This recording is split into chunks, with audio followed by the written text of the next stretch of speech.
Remember the fight over net neutrality? Activists and corporations battled over the structure of the internet. Both sides tried to convince the government that their way was right, but who were they trying to convince? Was it the president, Congress, the Supreme Court? None of the above. People were trying to convince the FCC, the Federal Communications Commission. The FCC is one of these things called federal agencies, and the laws around them are called administrative law. So there isn't a perfect definition for an agency that's consistent for all things called agencies. But roughly, agencies are the parts of the government that aren't Congress, the courts, the president, or the military during wartime. Imagine that one of those things, either Congress or the president, decide to do something, like building roads. Well, they're not going to pick up shovels in the concrete themselves. They're also not going to hire and oversee the workers themselves. Instead, they'll create an agency to carry out their goal.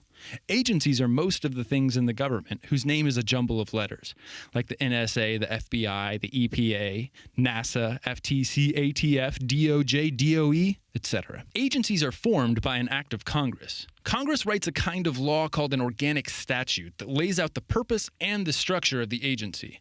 And then the agency is in charge of implementing that purpose as it's laid out in the statute. I like to think of federal agencies like giant robots. So Congress needs to deal with a specific subject matter, but that issue's kind of varied. They don't want to get into all the specifics themselves, but it needs to be dealt with. So they build a giant robot to deal with it. And while they're building it, they need to give it a structure that corresponds to its goals. An agency's structure might be designed to deal with investigating federal crimes, like the FBI, or maybe with promulgating standards for science and industry, like NIST. These different goals need different organizations to achieve them efficiently. A major part of the structure is the cockpit.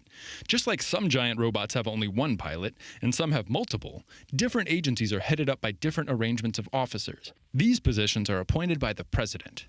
Department of Homeland Security has one officer in charge of the whole agency, who reports directly to the president. The FCC has multiple commissioners, who all have slightly more independence. Officers in charge of certain very important agencies make up the president's cabinet.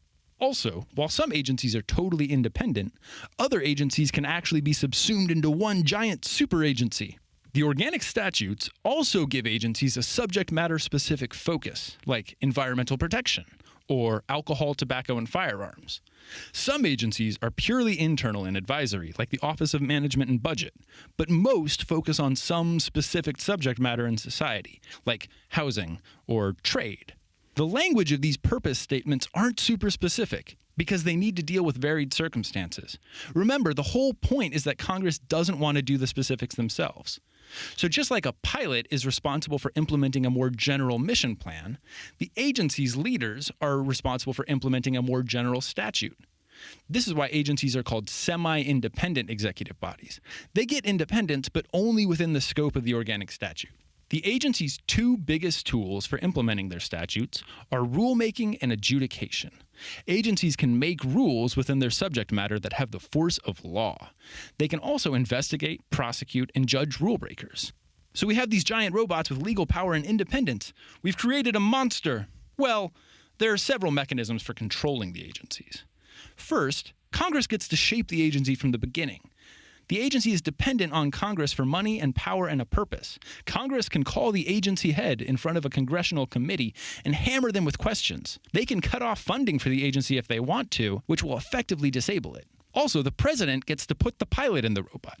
They get to choose who's steering the agency. The president also gets to order the agencies around. These are called executive orders, and they're supposed to make sure that the agency is acting in accord with the will of the people. So besides these structural controls, the Administrative Procedure Act is the law's biggest source of control over the agencies. Congress passed this law, the Administrative Procedure Act, or the APA, in 1946.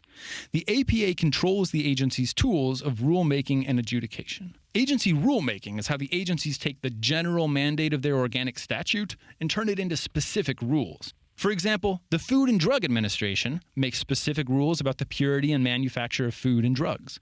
The Highway Safety Administration makes specific rules about the road. The APA says that most rules made by an agency must be open to notice and comment. This means that a notice of the proposed rule is printed up in the giant federal list of proposed rules, and the agency has to accept comments about the rule from all interested parties. The APA also says that the agency must respond to any comments that are substantial. Agencies also adjudicate claims of rule violations.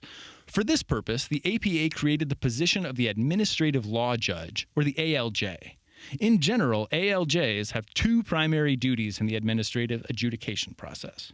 First, they oversee procedural things like depositions and witnesses, and they also determine the facts of the case. Then they make an initial judgment of the law and judge whether or not someone has broken the agency's rules. So ALJs act very much like a trial judge at a court, except they're constrained to a much smaller jurisdiction. The vast majority of ALJs work for Social Security, determining disability and dependency questions.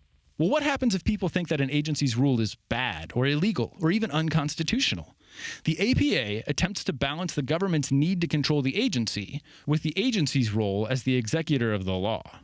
Usually the courts defer to the agency when it's interpreting its organic statute, aka when the robot is interpreting its mission.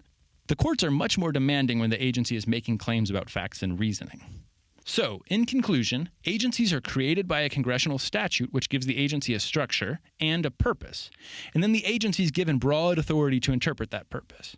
The agency is piloted by one or more people who is chosen by the president, and the whole agency is checked and constrained by the Administrative Procedure Act.